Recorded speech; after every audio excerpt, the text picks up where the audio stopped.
Director Carmelita Dulangon at ang ating Superintendent sa probinsya, si Superintendent Sal Jimenez. Kami po ay masaya-masaya sa nakikisama sa iyo dito po sa ating sa pangarap, talagang pinangarap ng probinsya ng Negros Oriental na maging host para sa Palaro ng bansa. Binubulungan ko kanina si Governor kung nabasa niya kanyang pinipirmahan. At kung nakita niya ilang milyon na kanyang ipinangako para siguraduhin na magiging matagumpay ang ating Palaro 2030. Sabi niya sa akin, bahala ng aking provincial administrator. Pero ang katunayan nito, kami po sa Katawaran ay natutuwa din at nag-aangat na muling makabalik sa probinsya ng Negros Oriental. Pangatlo ko na pong pagbabalik doon.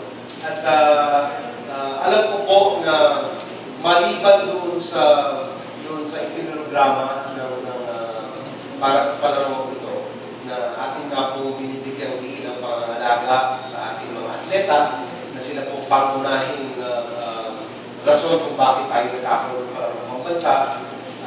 Gusto po natin bigyan din yung disiplina at paglilinis ng kapaligiran para hindi naman kami makadagdag sa dumi ng Negros at saka ng mga kalahin ng mga bayan.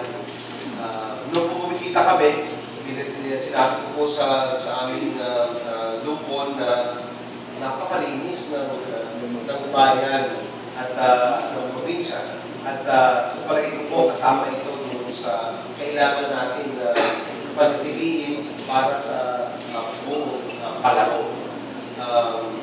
Ang isa rin po na talagang ako'y natuwa ay nagkatuwa kami at aking nakilala yung mga kasama ng probinsya sa hosting nitong Palaro ito.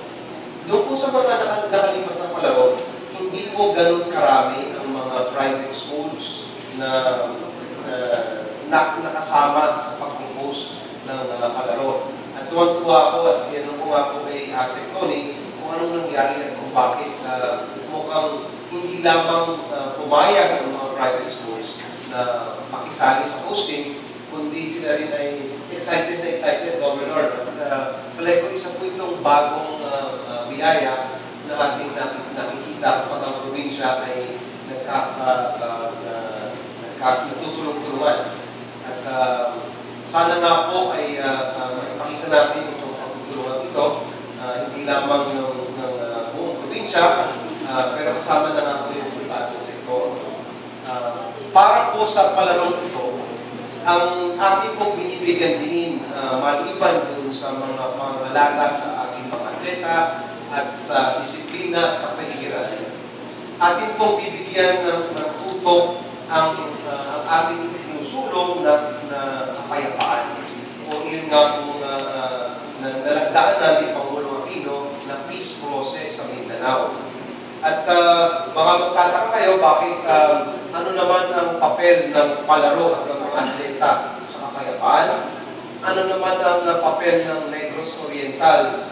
Wala naman doon yung mga problema na ating hinaharap sa Mindanao. Ang ating pong posisyon dito ay yung pong pag-aaway, yung pong pagpapataasan at saka minsan ay rivalry, ay maaari po itong nag-uumpisa sa mga laro na ating sinusulong sa mga bata. Maaari po itong may pagpatuloy kapag hindi natin ito tinututukan, binibigyan ng pansin, lalo na doon sa mga kuponan ng iba't ibang mga atleta. At nakikita naman po natin na sa larangan ng paligsahan, kapag hindi po atin itong tinututukan, hindi po lamang ito yung unhealthy competition. Meron din po ritong pustahan, meron pa po ritong iba't iba pang mga masasamang bisyo na maaaring magdulot ng hindi tinutukan, kaya tinutukan ang tunay na importansya ng ating palaro. Para po sa palaro ito, gusto po natin bigyan ng diin na ang ating mga atleta ay hindi lamang nagpapalisahan sa isa't isa. At hindi lamang po makakamit ang gintong medalya kapag ating tinapakan yung kapwa atleta. Ang pinakamahalaga po ay tayo ay unang-una ay natutuwa na tayo ay lumalakas ang katawan at ang ating disiplina para sa sarili, para ating pong makamit yung ating inaasam-asam na pangarap. Kung hindi po tayo manalo, dapat maitatak pa rin po sa mga isip at puso ng mga atleta na hindi naman nasa medalya ang pagpapanalo. Ito ay nandoon sa paano natin tunay na isinulong ang ating mga hinaharap sa buhay.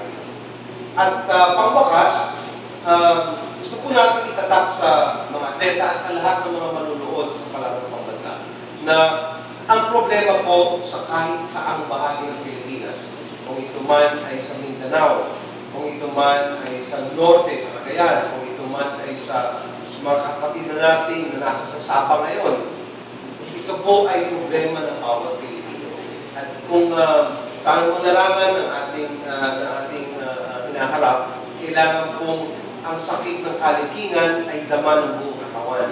Kung kaya't sa palarong 2013, hinihingi po natin na bigyan ng mas malaking pansin ang ating pong mga atleta na manggagaling sa Autonomous Region of Muslim Mindanao. At sila nga po ang makakakuha ng pinakamagandang hosting facilities sa Silliman University. At yung pong mga nahuhuli, ay gusto po natin mauna naman. At sana, habang ating binibigyan ng pansin yung mga nahuhuli na mga bahagi ng Pilipinas, atin po rin na itutulak ang pangmatagalan na kapayapaan para sa buong bayan. Ito po yung ating pangarap, Governor Tigamo, at sigurado po ako na sa tamis ng mga taga-Negros Oriental, mabibiyayaan ninyo kaming lahat ng inyong